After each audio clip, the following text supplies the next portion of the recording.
એક ગામમાં બે ભાઈ રહેતા હતા. એક ભાઈ જેટલો અમીર હતો, બીજો ભાઈ એટલો જ ગરીબ. નાનો ભાઈ ઘણો દુઃખી હતો, કારણ કે એના પરિવાર પાસે ખાવા માટે કંઈ જ ન હતું. નાનો ભાઈ મદદ માંગવા માટે મોટા ભાઈ પાસે ગયો. મોટા ભાઈ, મારા ઘરમાં ખાવા માટે કાંઈ નથી. હું અને મારી પત્ની ભૂખથી વિખરાયેલા છે. કેટલાક પૈસા અથવા અનાજ આપી દો ભાઈ. મને તારી દુર્દશા પર ઘણો તરસ આવે છે, પણ હું તારી કોઈ મદદ નહીં કરી શકું. મોટા ભાઈ, હું તમારું આપેલું તમને ધીમે ધીમે ચૂકવીશ. અરે વાહ, તું તો એવું કહી રહ્યો છે જાણે તને ખજાનો મળી જવાનો છે અને તું મારા પૈસા પાછા આપી દેશે. લેવા માટે લઈ લેશે, પછી પાછો કેવી રીતના આપશે? જા જા અહીંયાથી, મારી પાસે તારા માટે કંઈ નથી.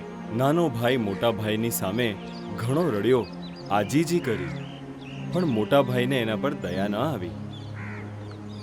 એણે એને કંઈ જ ના આપ્યું, ધૂતકારી દીધો. નાનો ભાઈ દુઃખી મનથી પાછો આવવા લાગ્યો. ત્યારે રસ્તામાં તેને એક વૃદ્ધ માણસ મળ્યો. વૃદ્ધ માણસે કહ્યું, એટલો દુઃખી શા માટે છે દીકરા? વૃદ્ધ માણસની વાત સાંભળીને નાના ભાઈએ પોતાની વ્યથા સંભળાવી. કંઈ વાંધો નથી દીકરા. જે તું મારો એ લાકડીઓનો ગઠ્ઠો મારા ઘરે લઈ જાઓ તો હું તારી મદદ કરી શકું છું. વૃદ્ધ માણસની વાત સાંભળીને નાનો ભાઈ ખુશ થઈ ગયો અને એની લાકડીઓનો ઢગલો પોતાના માથા પર ઉચકી લીધો અને એના ઘરે પહોંચાડી દીધો. વૃદ્ધ માણસ એના કામથી ખુશ થઈને પોતાના ઘરની અંદર ગયો અને એક બંધ વાડકીમાં ખાવાની કંઈ વસ્તુ લઈ આવ્યો. એ વાડકી એને આપતા બોલ્યો, દીકરા, એ વાસણમાં માલપુઓ છે. આને લઈને તું જંગલમાં જા. ત્યાં તને એક ખડક દેખાશે. ખડકમાં એક ગુફા છે. ગુફાના અંદર એક વામન રહે છે. એ માલપુઓ તેને આપી દે છે. તેને માલપુઓ ખૂબ જ ગમે છે. એ માલપુઆ માટે તે કાંઈ પણ કિંમત આપવા માટે તૈયાર થઈ જશે.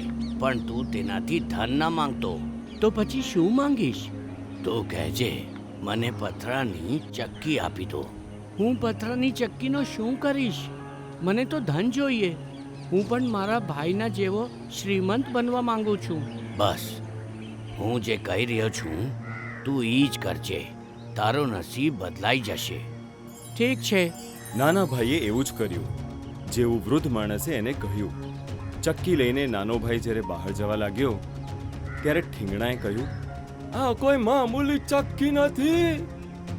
આ ચક્કીને ચલાવીને તું જે કંઈ પણ માંગશે તે વસ્તુ નીકળવા લાગશે અને ત્યાં સુધી નીકળ્યા કરશે જ્યાં સુધી તું ચક્કીને બંધ નહીં કરશે.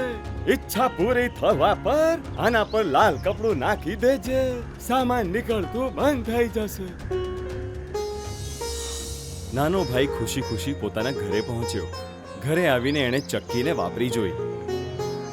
એણે ચોખા માંગ્યા, પછી એણે દાળ માંગી. આવી રીતે ખાવાનો ઢગલો સામાન એને મળી ગયો, જેનાથી એના પરિવારની ભૂખ મટી ગઈ. ઘરમાં ખુશાલી આવી ગઈ. ચક્કીથી નીકળેલો જે પણ સામાન વધ્યો તેને તેણે બીજા દિવસે બજાર જઈને વેચી આવ્યો. આવી રીતે જોતા જોતા એ એના મોટા ભાઈથી પણ વધારે અમીર થઈ ગયો. એની બઢતી જોઈને એના મોટા ભાઈને જલન થવા લાગી. મારો ભાઈ તો કંગાળ હતો, અચાનક આટલો અમીર કેવી રીતના થઈ ગયો? આ વિચારીને એણે પોતાના નાના ભાઈની અમીરીનું રહસ્ય જાણવા માટે રાત્રે એના ઘરે સંતાઈ ગયો અને એણે ચક્કીને જોઈ લીધી. બીજા દિવસે જ્યારે નાનો ભાઈ બજાર ગયો ત્યારે મોટાએ ચોરી છુપે ઘરમાં ઘૂસીને એ પથ્થરની ચક્કીને ઉચકી લીધી અને પોતાના ઘરે જતો રહ્યો. ત્યારે એની પત્નીએ પૂછ્યું, આમ પાથરાની ચક્કી તો પહેલાથી જ ઘરમાં હતી, તમે એને કેમ ઉપાડી લાવ્યા? અરે આ કોઈ જેવી તેવી ચક્કી નથી.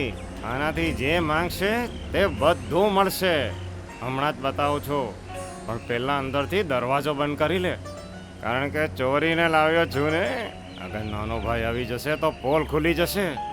ઘરમાં લોટ નથી, તમે લોટ જ માંગી લો ને. સારું, હું હમણાં જ ચક્કીમાંથી લોટ કાઢો છું. આ કહીને એણે ચક્કીને અવાજ કર્યો. ચક્કી, ચક્કી, લોટ આપો. ચક્કીમાંથી લોટ આવવા લાગ્યો. ચક્કી ચક્કી ઊભી રે, હજુ લોટ નથી જોઈતો. પણ ચક્કી ચાલતી રહી અને ચાલતી જ રહી. એના વાર કહ્યા છતાં પણ ચક્કી નહીં અટકી. તેઓ દરવાજો ખોલીને બહાર ના જઈ શક્યા અને ઘરની અંદર જ લોટમાં દબાઈને મરી ગયા. શિક્ષા: લાલચ અને ઈર્ષ્યા બુરી બલા છે. અમારા યુટ્યુબ ચેનલને હમણાં જ સબસ્ક્રાઇબ કરો. નવા વિડીયો જોવા માટે બેલ આઇકોન જરૂર દબાવો. તમે અમારા વિડીયોઝ પર પોતાના કમેન્ટ જરૂર આપો. વિડીયોઝને લાઈક કરીને તમારા મિત્રોને શેર જરૂર કરો.